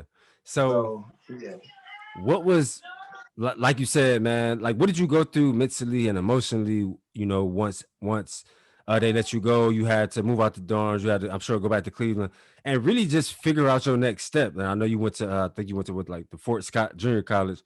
But what was that transition like, man? I know it was a lot. It was a crazy transition because I was depressed, bro. Like you just go from being a guy or at a prestigious university, or supposed to be, and you at home, back at your mama crib without $1 in your pocket. Right. Everybody looking at you crazy, like you just like, what you doing here? Worst. Yeah. You know what I mean? What is going on? Like, so that just, and then at the time I had a baby on the way. Arvell was in the womb at the time. So it was like, man, I was depressed. Of course. Mentally, I was through. So, it just took, I just knew though that I couldn't stay in Cleveland. Yeah. I didn't care what was going on. I really wanted to, and then shout out to Kurt Franz. I ain't gonna say shout out, but to his credit, he did try to push me to go to Northern Iowa. Okay. Was that and there's a JUCO out in Iowa? Well, I can't call them guys for you. I had to set an example, but I can't call those guys for you. But I'm like, I'm done with y'all. Y'all just wash your hands with me. I'm not about to even. All right, let me go. I'm gone. Yeah. I'm back in Cleveland, but I knew I couldn't stay in Cleveland. So Fort Scott ended up driving up to Iowa before I even got back to Cleveland, and like, hey man, I don't know what's going on. I got this relationship with Coach Gann, but come over here, I can get you where you need to go. Okay. Ended up going to Fort Scott. Yeah. Fort Scott is a whole nother story in itself, man. We can go listen, we could go a whole nother podcast on that. Bro, I was just about to ask you, like, if you could compare Fort Scott Junior College to a like you said, a prestigious university like Iowa. Like, what was some comparisons? What was some differences? I mean, obviously, I know the campus is smaller, and just the way of living and the way you eat and just all those things. Brother, you at Iowa where you can, training table, all type of trainers, all type of just the facility is great. You know what I mean? Money behind you, to Fort Scott where you pretty much are back at the Ville or at Glenville Titans, bro. Everything on your own. And one Walmart in a 50-mile radius. That was in Kansas, right? Yeah, in Fort Scott, Kansas. Campus is like 3 buildings. Like you said, I won't call them poor white people, but it was like the lower class of white folks. It was bad, bro. But we had Coach Sims, who was a nut, a complete nut. Yeah. To the point where though, it's like he had a vision of, I'm gonna get all these top athletes, I'm gonna push them to where they need to go. And if you can stick through my program, you're gonna walk to where you need to go. Yeah. So when we got on campus, bro, I'm talking the first workout was supposed to be 8 200s, 8 and 1655, supposed to be 8 200s, 1655, bro. He said, if you bend over or don't make the time, it don't count. Bro, I tell you, the first workout, we ended up running 32 200s and like 40 hundreds. No exaggeration. Oh, man. Bro, it started with 115 people. That second day, it was like 90. That third day was like 70. That fourth day, bro, we was down to the team. If you stuck through that fourth day, you was here. Yeah. And he treated you like that. He pretty much treated you. He said, I'm going to treat you like the dog in the backyard because everybody forgot about. Yeah. But me treating you like this is going to push you to being that top dog where everybody, you know what I mean? So it definitely was a blessing in disguise, bro. Because at the time, I didn't understand, but, I of course. Ended up making it out. Yeah, man. God bless the dead, man. I know you played there with our boy Rat. And it looked like, you know what I mean, y'all did y'all thing. Just talk about the recruiting process at a JUCO and why I know Rat ended up going to Kansas State and then you ended up going to Texas Southern. So talk about just some of the schools you started hearing from, once you started really killing that Fort Scott. The thing was at Kansas, you only can have 12 out-of-state players on the roster, active roster. So, you was competing for a spot with everybody that was from out of state. You know what I mean? Okay. Kansas guys were solidified. You know what I mean? Even though the talent from Kansas that we was getting wasn't, it ain't one top talent, but everybody else from out of state was the guys. Yeah. You know what I mean? So you compete for a spot with 12 cats. They had a Kansas guy that ended up transferring over. That was a quarterback, a white guy. from Kansas, and we was competing. You know what I mean? And I feel like him using the numbers game on me, end up using the last scrimmage to end up telling me that I wasn't going to start quarterback because he had so many guys. Mind you, he had Jason Pierre-Paul, Jaquan Williams, Rat. Fu was out there. We had Coriel Judy, who ended up going to Alabama A&M. We had there was so many guys. It was like, who can I pull and plug to? Yeah. So ended up not starting me at quarterback.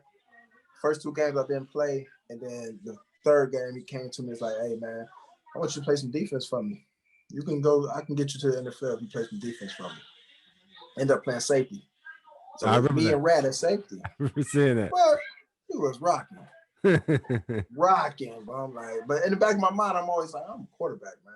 Yeah, he was rocking that safety. I think we didn't give up a point until like the last game, 10th game against Butler. You know what I mean? Yeah. So we was rocking, and ended up starting to get offers from a lot of schools. New Mexico State came through, Kansas came through, Oklahoma State, Toledo, a few other schools. So I was getting looked at as safety, but in the back of my mind, I always was like, I'm a quarterback. Yeah. QB. Yeah. So and New Mexico State ended up coming through and offered me to play quarterback. Okay. And then I committed. I'm like, I'm gonna just go here and play some quarterback, get my name back out there, do my thing, and make it. Yeah. On my way that week going into, about to go, I ended up graduating from Fort Scott, about to go to New Mexico State. The whole coaching staff get fired. The whole coaching staff. Oh, for real? I never knew that. Yeah, so Texas Southern was always on me. So I'm like, man. And then I ended up going on a visit. They called me Friday night, and like, can you get out here Saturday? Ended up getting down there Saturday, going on a visit. Once I got down there, I was a part of the black culture. I'm like, man, I'm here. This feel good. This feel right. Oh yeah, you know that. You feel me? Yeah. So I ended up going to Texas Southern that way. Okay. Hold up, one sec. All right. I'm back, brother. All right, we back at it. Yeah, sir. So, man, any moments stand out to you at Texas Southern? Those 2 years you played? Yeah. This is a whole nother story at Texas Southern, but I get to Texas. You got a lot of stories, bro. You're gonna have to write a book. I'm trying to tell you, I got a story. At this time, though, I've been through so much, and I'm so locked in that, man, once I get here, it's just straight grind mode, bro. So I get to Texas Southern, end up going in the spring, playing spring ball that spring, and end up winning the spot off the rip. Like, I'm here, bro. Yeah. Ain't nothing in the way. Ain't nothing about to get in the way of me of getting to where I need to be. So I end up starting that year, end up having a good year. Mind you, Texas Southern hasn't been good in forever. Yeah. When we got there, Johnny Cole had just got the job 2 years prior. So, prior to that, they was 0-11, 1-10. This was their history. So Johnny Cole got there. He was a Texas Southern guy from back in the 80s from Ohio. And he just was, changing the culture. So when he recruited me and guys like me, he instilled in us that, hey, bro, we here to win. We here to change this culture around, bro. Right. You know what I mean? So me thinking that already, I'm from Glenville, bro. This is what we do. I ain't coming to lose anyway. You know that. It just went hand in hand. We ended up going to Rutgers that year. Yeah.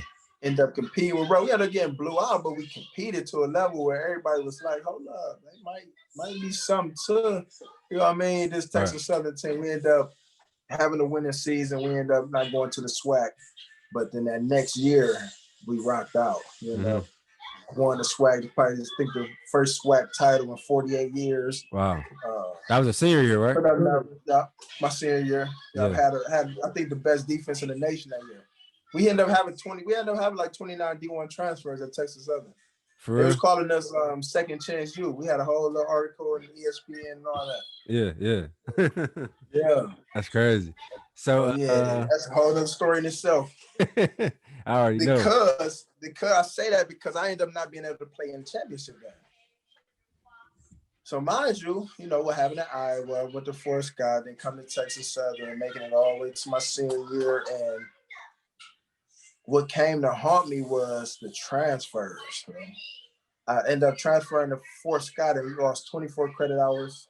And I ended up transferring to Texas Southern. I lost 48 credit hours. Mm-hmm. So, I don't know how I was eligible to play the first year.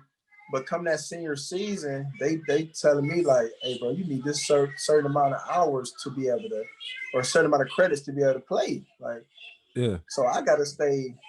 I didn't come home that year. I ended up staying in Houston and working out the whole summer and taking two-term summer school. Mm-hmm. So what happened was they like, well, we're gonna be short. We have to figure out a way. So it was a protocol where you can take a test, get it signed off by the teacher. If you pass, you get a certain grade, you can pass the class. Okay.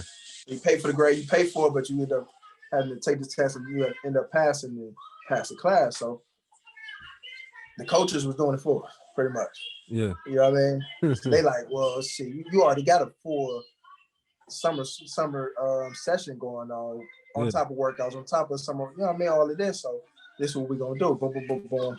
You pay the money, you sign a paper, and we got somebody to take the test. I'm thinking like, man, whatever it takes to get on the field, bro. Right. I already have been through so much. I lost so many credit hours. I'm working my ass off to get back. You know what I mean? To get just right. To get so right. like, yeah. I'm with it. Yeah. Come, season go on, we rocking, we competing, we winning. NCAA come. I don't know how it got to them, but NCAA come and they get to investigating. Like, so boom, you got all these guys over here. How are you getting all these guys over here? How they get to digging deeper into like investigation? Yeah. Come to find out, they find out everything. So they start bringing all the players that had to go through these testing situations. They started bringing us in and questioning us.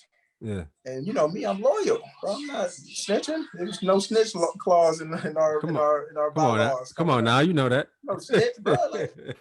So I'm like, man, listen, I took them tests. Yes, I did. I signed them papers. I took them tests. Yeah. I'm not bratting on my coaches. No, I took them tests. Yeah.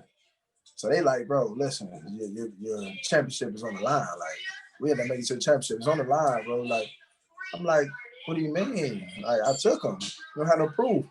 I remember being in the meeting, bro. I don't know if I'm getting her in trouble. I don't even remember her name, though. The counselor lady, Paul, like, put the people on mute and said, they know. They got everything. Every document, they got me. I'm so loyal. I'm like, I didn't. What was you talking about? She put it back. I told him what it was, man. Come. Now we know it's under investigation. So we preparing like we playing for a championship game. I think we play Saturday. That Friday night, they come and get me off the bus. We already going through our walkthroughs, plays in, we ready. It's time to go to the hotel, get some rest, play the next day. They come to me, get me off the bus and said, hey, you can't play. I'm like, what do you mean? No, you can't play, bro. Like, if you step foot on the stadium, they're going to forfeit the whole game. Like, I'm like, huh? Trying to find out the NCAA ended up, sanctioning us. Yeah. I don't know how I was the only one that couldn't play. It was me and two other guys, but we the only ones that couldn't play out of everybody. The coaches have coached and all of that. For real? That's crazy. We can't play in the game, bro. Crazy. All because, And then come to find out, I didn't even need the classes. There was some I ended up making all of my credits up in summer school and doing regular, taking on extra classes. Yeah. Bro, I was sick.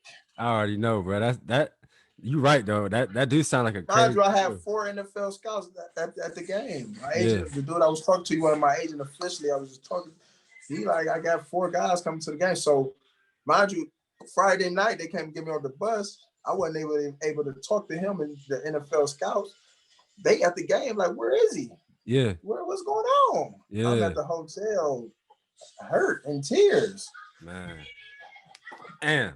Yeah. That's crazy. So this is from Iowa to Fort Scott to that is the reason why. And then the lockout year, my senior year, we come out the lockout year. Yeah, I was 2011 draft, right? Yeah, I didn't get drafted. I got calls. I had a lot of interest, but yeah, I didn't get picked up. Yeah, talk about if you can relive 2011 draft day. Like, I ain't gonna hold you. 2012 draft day. That's a day that I don't like reliving. I don't really even like talking about, right? Yeah. Because that shit just hurt me, man. Just not getting no opportunity. I was depressed for like a month. I ain't leave the house for like a month back in Cleveland. It took me a long time. Boy, I'm probably depressed to last month. I don't no, I'm talking no, but yeah, boys, definitely, man. That moment just being me in the back of my mind, knowing that I wasn't gonna get picked up, or I'm not even picked up, get drafted, knowing I wasn't gonna get drafted, but just having that hopes of them calling my name on that day. Teams were still calling me. Yeah. San Diego Chargers had a workout with the Cleveland Browns. Let me go back to that story, but had a workout with the Cleveland Browns, a few other teams. They're still calling me, so I'm thinking like I wanted my name to get called, but I'm hopeful that I'm gonna get picked up.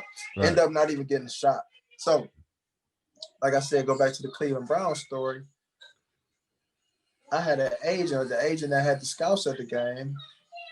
The Browns ended up calling and inviting me to a workout in Cleveland. I'm in Houston. Mind you, I'm from Cleveland. This is hometown. Like, this is a dream. Of course. I'm in Houston. So we got a workout on a Saturday or a Sunday. You know, he booked a flight quick, boom, boom, boom, boom, to fly out the next morning. Not even fly out that day, fly out the next morning. Get off the plane, go into the workout, boom. I'm to find out he booked the flight. I go to the airport, he booked the flight and didn't have money in the account that he booked the flight through. So the flight was on, it was on paper, but it wasn't all the way booked. So I get to the counter and they like, you know, this flight ain't paid for. I'm like, what you mean it ain't paid for? Like, yeah, my agent paid for it. Like, no, this flight ain't paid for. I see your name here, but it's not paid for. So, you know what I mean? It's nothing we could do. I had to call him, boom, boom, boom, boom, boom, boom. Man, I missed the workout, bro. Oh, man. Oh, bro. So that put me into a whole nother depression, bro. I was messed up for a little minute. Yes, man. Same here. So how did you know that arena ball was your next step? Obviously, I mean, I played 2 years of arena too, and the only reason guys play arena is to get current film, right? Whatever agent you're dealing with, you got to get current film for that agent to shop that film around to the NFL teams, because they always want to see current film. If it's 2013 for you, they don't want to see. They don't want to see 2010 film from you. They want to see 2013 film from you. So they don't want to see it at all. They're not even gonna look at it because they already have looked at that film. And if you are that guy or on their radar, they already looked at that. I want to see what you've been doing lately, because you can be a totally different player. Exactly. I didn't know at all. From there, I went back to Cleveland, and I was messed up. So I was back and forth from Cleveland and Houston, and I was just in a funk. But to me, I never stopped working ever. Like, if I'm in a funk, I'm still gonna go to the field and throw. I'm still gonna go to the weight room and get it out somehow. You know what I mean? So I never stopped. I used to go to camps. All right. I didn't have an agent at the time, but I used to just look up, CFL workouts or AFL. Not even AFL. I didn't know about AFL, but CFL workouts, and I would book them. Scrape up the little money I had, and I'm paying for it at on site. Boom. I'm going to a lot of CFL workouts at the time. I went to one in San Antonio, Dallas, back in Cleveland, Pittsburgh. Every camp, murdered. I'm talking to the point where the receivers is counting like the quarterbacks to go with me. Like, hey, I know he gonna give me that rock. So let me go. I murder every camp. So I get invited to all the individual little camps that they got. You know how they have a mass camp, then they invite you to the individual camps. Killing that too. After every camp, they would ask me. They would pull me to the side. Boom, we have a little talk with the coach. So what happened in Iowa? Every trip. And I had to run it down every time. Boom. It got to a point where if they asked me that, they invited me, boom, and we talking, they started that conversation. I just knew what it was at that point. All right, it's over. On to the next. And it's crazy, bro. Like, I think a lot of fans that's in like Hawkeye Nation or alumni, whatever, they don't realize, or I don't think that they know the amount of lives that Kirk Ferentz, because he got that NFL pedigree, because he coached with Bill Belichick, he know all these NFL coaches. Like, the day that he badmouthed you, if he badmouthed you, or if he don't have anything good to say about you, like to these NFL guys, that like you might as well. That's your chance. That's your shot. You're not gonna get a shot in the NFL. It's over with. He definitely pulled a lot of weight. He has that power, and I don't even know if I can't even say because after that last meeting with us, I just left Iowa with no more communication. But I don't know if he badmouthed me or not. All I know is that that incident happened. I ended up getting kicked out, and that it was a dark cloud over my life from that point. You know what I mean? Yeah. So, yeah, it was tough. It was tough, man, getting through all of that. I ended up going to a CFL workout in San Antonio. Same thing happened. Kill it. Boom. They didn't end up messing with me. We walking back to my hotel, me and one of my college teammates, and it's a AFL workout. San Antonio Talons at the time. Mm-hmm. I don't know nothing about the AFL, but there's football going on over there. I'm like, let's go see. So we go out, they saw, they like, oh, y'all coming from over there? They said, oh, come on. They just looking for talent. Come on, we work out. I kill it. Yeah. Aaron Garcia is out there. He's a quarterback at the time. He's the AFL legend, like one that holds a lot of the records. Yeah. He sees, just how I'm willing and dealing. He like, I like you. So he get to coaching me, and I never play AFL. He took showing me the throws, which reads to make, boom, boom, boom, boom. Yeah. And he ended up offering me a contract after that workout. Yeah. Me at the time, naive, not knowing what's really going on. I'm like, man, I'm not playing no AFL, man. Like, I'm about to go to the league, bro. I'm still league material. I'm not going. I ended up turning them down, and then nothing came after that. No CFL, no AFL, no nothing. Because nobody knows about the AFL, but no CFL, no nothing. And I ended up having to play lower league AFL. Mm-hmm. It was PIFL at the time. Uh-huh. And I ended up, just having to go through a learning curve. I killed it that year, but, we didn't win a lot. I put up a lot of numbers, showed potential. And then after that season, AFL coaches, I was on the radar. Now everybody was like, hey, right. You played for Pittsburgh first, right? Pittsburgh Power. No, I played for Spokane first. I was on Spokane, Washington under Andy Olsen. Yeah, I like Spokane. I played out of Spokane before. Yeah, it's good. It's a good time out there, man. They love you. You know what I mean? It's no professional sports teams out there. It's the Gonzaga basketball and Spokane Shock. So we used to sell out arenas every week. 10,000 people packed out in there. Like that arena is crazy though. It go crazy, don't it? It's small, but man, it's one of the loudest arenas I've played in. Yeah, I played out there when I was with the Barnstormers. Yeah, so I ended up playing that year, and then I ended up backing up that whole season behind Eric Meyer, who eventually went on to be the AFL MVP that year. Mm-hmm. So I learned a lot from him. Yeah. I used to pick his brain every day and, push him too, because I'm still out there to compete. I'm still out there to try to play. Of course. Even though I know who you are to the organization, but it's like, bro, I'm trying to play. I'm not out there to play. I'm trying to get to the league. At this time, I was still trying to get to the league. So I'm out there pushing him. One game, one of my guys got suspended on defense. I ended up playing Jack linebacker, which probably was one of the worst decisions I made, because after that, they loved you at that. Wanted me to play that, and I'm like, bro, not a Jack. I'm a quarterback. You know what I mean? So I didn't really get a shot, because the next year I played in Pittsburgh. But you play all Jack? No, I played quarterback. Backup quarterback, because it was Coach Stingley out there. And Stingley loved me at quarterback, but he had Tommy Grady, who was coming off of 2012 Player of the Year, MVP of the league. So my first 2 years in the AFL, I'm behind the two MVPs of the league. You know what I mean? So he ended up playing and doing his thing that year. And then second game of the year, one of our Jack linebackers ended up getting hurt, broke his thumb, out for the year.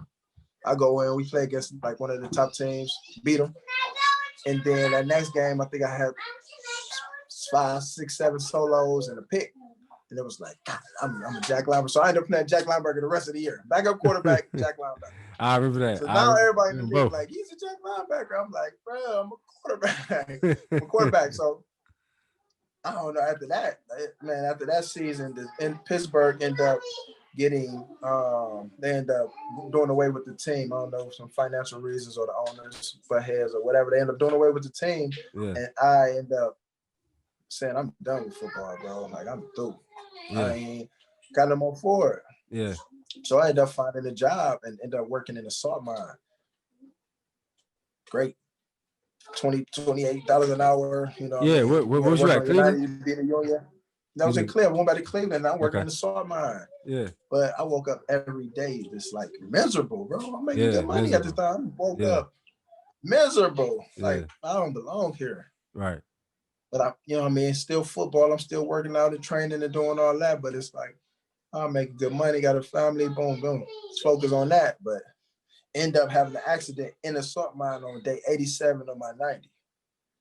Day 87. I'm taking it as a sign, like God don't want me down here. Yeah. You know, I might kill myself down. I don't know. I'm just taking it as a sign, like, let me get back to what I do. So I ended up going back out to Spokane that year, ended up playing, competing. We ended up beating Arizona that year and doing some things, you know what I mean, putting everybody on notice. Yeah. And in 2016, I'm like, hey, I'm all right. I'm back in the football realm. Let me do it. 2016 is when you went to when you was with Cleveland, right? Yeah. So I ended up working out with Cleveland. They ended up signing me to play backup quarterback again, bro. It was like, well, I can't catch a break. Can't win for losing. Cause they looking at me as a utility guy. Like, you can play jack, you play backup quarterback, and then my boy Deeker at the time was there for a couple years. So, you know, Steve Tunn being a head coach, he was loyal to his guys. He wanted to give him a shot to be the starter. It was like, I can bring you in to back up and then play jack and then play this, but give my guy a shot. Yeah. Ended up not working out. I ended up becoming the starter and putting up numbers that year. I think from the point I started to the end of the season, I led the league in touchdowns. Mm-hmm. So it's like, I remember 2016. So, bro, yeah, you got to give me an inside look, bro. What was it like starting quarterback for the Cleveland Gladiators, right? And like you said, going crazy in the leagues, doing your thing. But at that same time, y'all games was being y'all games was being played in the queue. At the same time, the Cavs going stupid. They ended up winning the championship that year with the Brian. They got the city going crazy. To know that, you know, you playing in the same arena, you know what I mean? Like, what was that like? Like, just being the quarterback of that team. Hey man, it was one of those experiences that you enjoyed every day. You know what I mean? You just walked in the arena and just felt it. It wasn't even like, because they didn't win a championship yet. It was just a buzz. You just felt it. Yeah. So, you know, we was under the same ownership. So it was a game we dedicated our whole uniforms to the Cavs. Remember y'all had all the yellow on. You know what I mean? The yellow one with the throwback Cavs. Yeah, cold. Man, it was dope to be from Cleveland and be a part of that. Growing up in high school, watching Brian do what he do, and then being in the same arena with him and actually rocking with the same fans. That was a hell of a time. And then they end up winning it. Yeah, we winning at the time. We doing our thing, but they end up winning it. Yeah. Then the hockey team won it. Yeah. And then it was one of those moments where you would never forget. The city is crazy feelings, bro. Crazy feelings. We end up being a part of that parade. Yeah, I remember that. Backtrack to the night, because we got free tickets to the games. We ain't even paying for tickets at that time. They was giving us tickets to every game. Yeah. Great, crazy seats. Yeah. I was down at the queue the night of we actually won it. It was a watch party.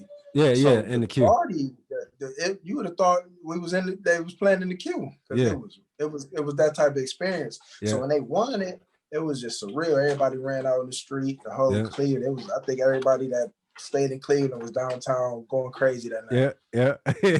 I remember that. Some type of moments you'll never forget. We'll be able to sit back and tell our grandkids. Exactly.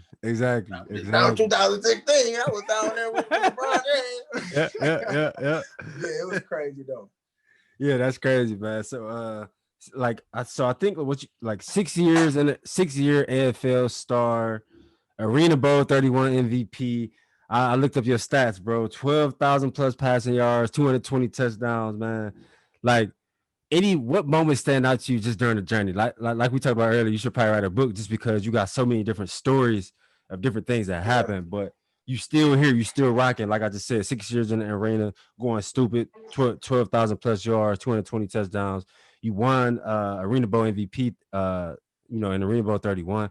So what moments stand out, man? Just where did that kind of like mental fortitude come from just to continue to fight? And like, you know, even when you get down or whatever, just continuing to fight, stay passionate about what you love doing? That just was instilled in me from a youngster, bro. Like I told you, my mother was, well, I didn't tell you, but my mother had issues with drug addiction. My father had issues with drug addiction. And we grew up in a neighborhood where you had to fight every day. Yeah. You know what I mean? If you were soft, you was getting up out of here. You know what I mean?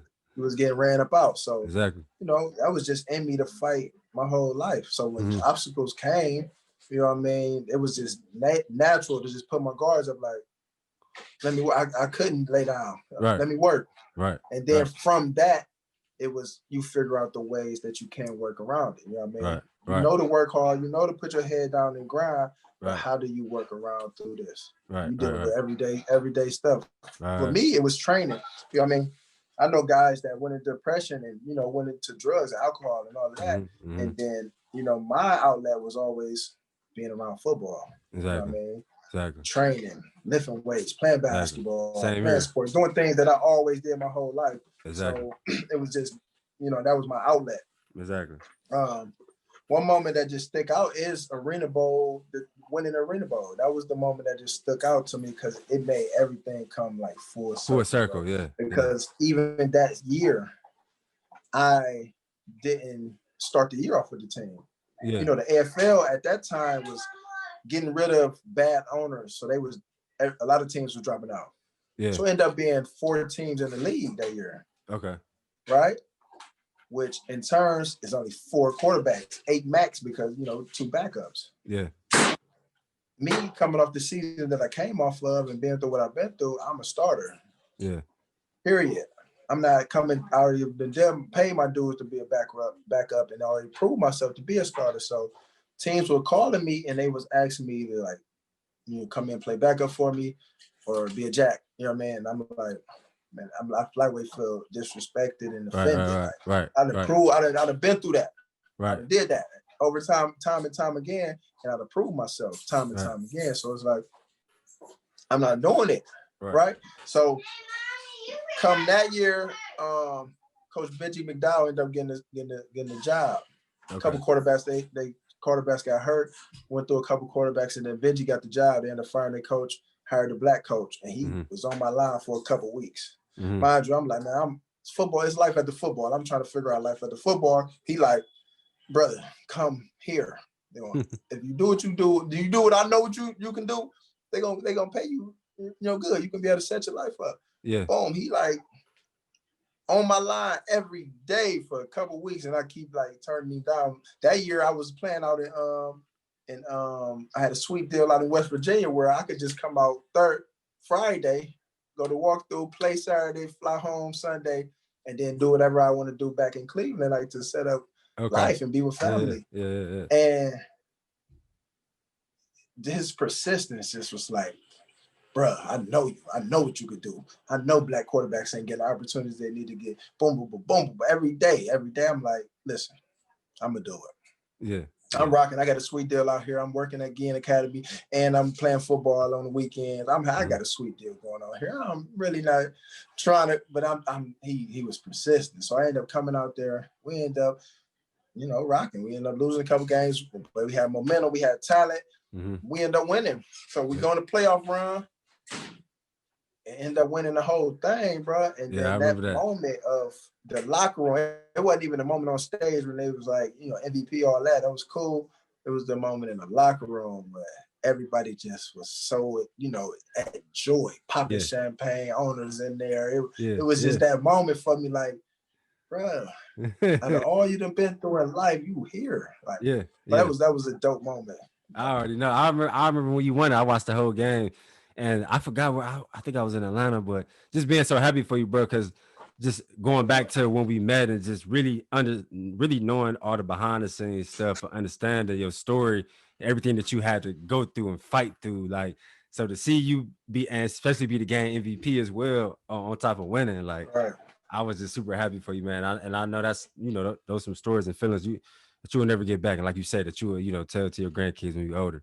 Yeah, because I'm at a point right now. I don't know if I'm gonna play it next year because COVID going on, and but I still got a lot of juice. I still train every day. I'm still in great shape. So, but I'm at a point where it's like the after effect, life after football. What are you going to do? So I'm Exactly. setting that up right now with, opened up my own juice bar. V Live Juices, got my own fitness brand, V Live Fitness, and just trying to, build from there. You know what I mean? We got a house out in Menor. We came, from somewhere. You know what I mean? We was down, started from here. We somewhere, and we trying to just build on that. Yeah. I don't know. I salute the persistence, if football man. is over with for me or not. Yeah. It's funny that you talk about the after effect, because that's actually my last question.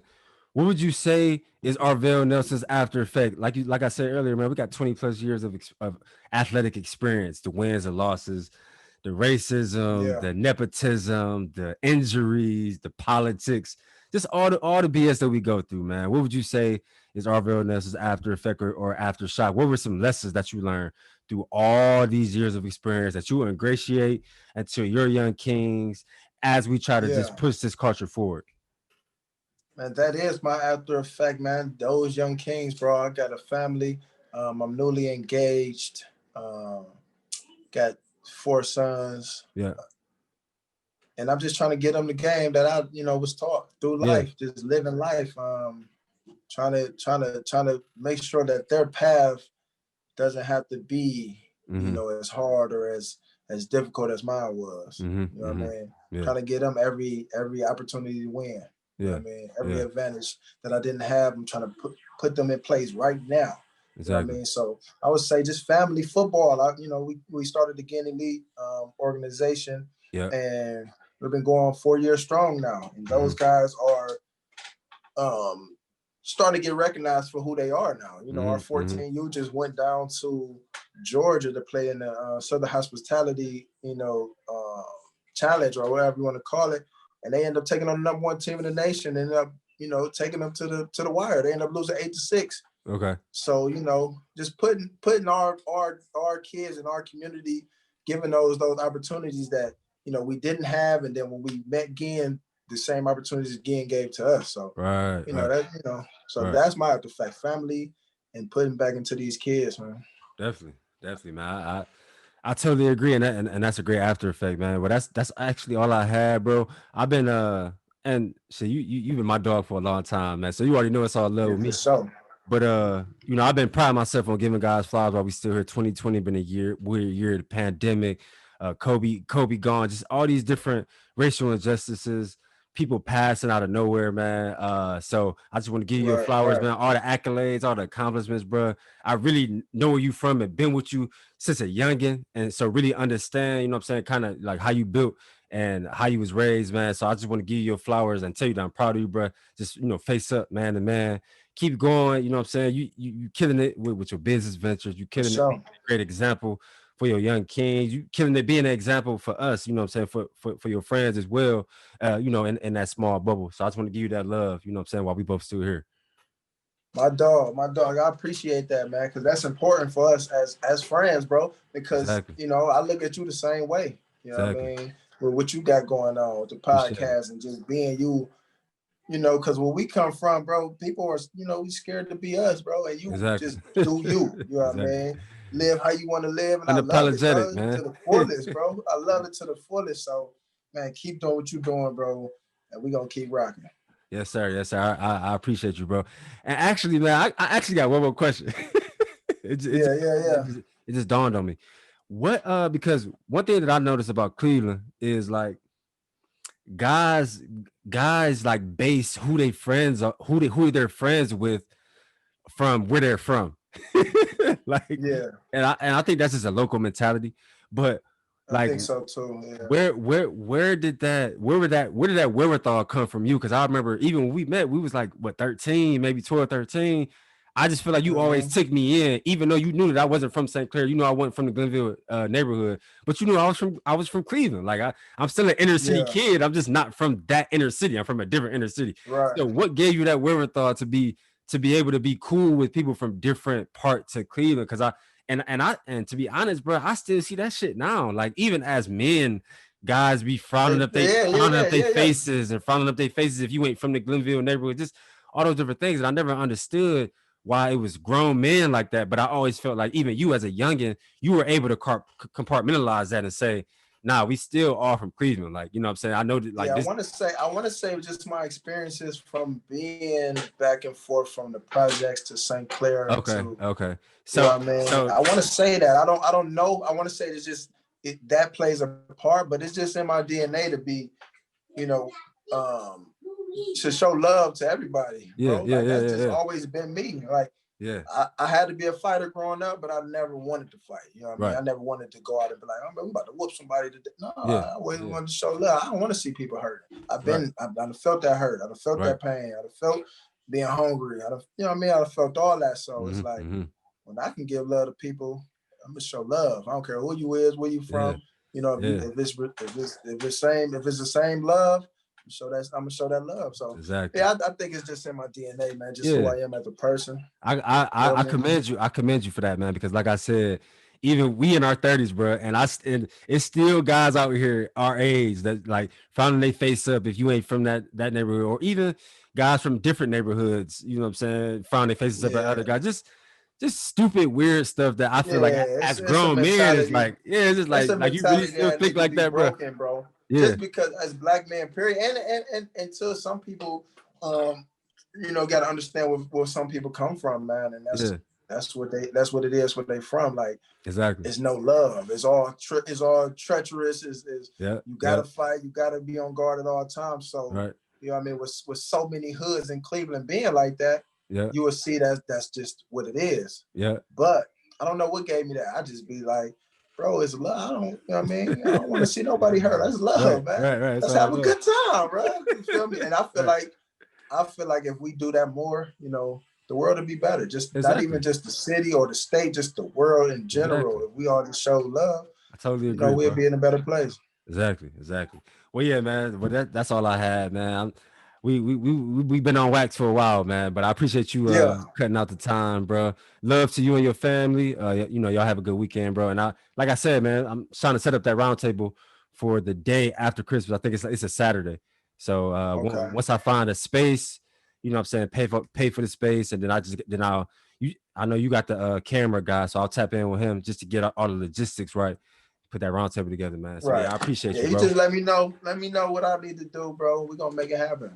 Oh yeah, we're gonna make it happen. I gotta get like a wallpaper, you know what I'm saying, for all us to take pictures and stuff like that. But yeah, try to do it like a event kind of thing, like you said, a shop kind of thing. But put our own, put our own little sauce on it. You know what I mean?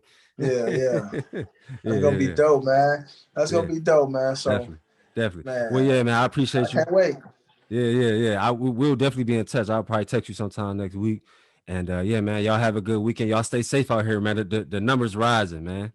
Yeah, I know, man. They might be shutting us down. I heard my sister was telling me about that. So the mayor gave Ohio like a week, right, for everybody to wear masks. Right. So you know everybody gonna be out this weekend. It's gonna be a doozy. It's gonna be a doozy out in Cleveland this weekend, bro. Because the world about to shut down again, bro. 2020. Man, we all gonna have to write books because this 2020 shit been different. It's been different, ain't it? Hey, but man, love got like we were just talking about. Love got me through this one, man. We sat down in this house. And literally, like my boy Doc and his wife used to come over. That was only our only people we kicked it with during that quarantine time. But man, it was just genuine, like love. Like I actually got to sit across from my wife, my fiance, every day and just talk and just be like, oh, we really is. Okay, we really is. Let's go and get married because we really is the same person. We thrive off love. So man. That's major, man. And I feel like it's our job, right? Like, especially when you think about the evolution of generations. Like when you think about our parents always told us to go to college and get a job or whatever like that. But they didn't like go to therapy, or they didn't talk about their feelings, or they didn't really lead with love. And that's just my opinion. So when you talk about the evolution of generations, it's our responsibility to shift that, right? To realize that first off, you can go to school, but you don't have to work for somebody. You can be a business owner. Man, we literally just had this conversation last night laying in bed. she she was random. She's just like, I don't think I'm gonna make it a standard. Not even a standard. I don't think I'm gonna make it mandatory for our kids to go to college. And she was breaking it down why. And then we just went into the dialogue of, I mean, it's a great thing, especially they can go for free. It's a great thing to go to college, but it ain't the old model. Like, you don't have to go to college to go get a job, to work for somebody. You can go to college to learn what you need to learn to start your own and get your own money. Exactly. So yeah, man, that's so true. That's so true. But like changing the culture. The whole culture is shifting. Exactly, and I feel like that's and credit to 2024 opening a lot of people eyes to that, man, because that old mentality would have still been ringing on. People just getting jobs and living miserable just to pay bills. Exactly, but it made people sit down and be like, "Oh man, I really like to draw. I really like art. I really like and really pursued it." And it was like, now you're seeing so many black businesses, just businesses in general, but black businesses thriving or popping up out of nowhere and being dope. Like so 2020, it wasn't bad to me. The whole pandemic and everything was crazy, but it really wasn't like, it wasn't terrible to me. It helped me to sit down for real. Exactly. I mean, to be honest, bro, like it definitely. Obviously, I mean, it stole on me when it first came out. Like when the world shut down, everything shut down. It all hit us. It definitely stole on me.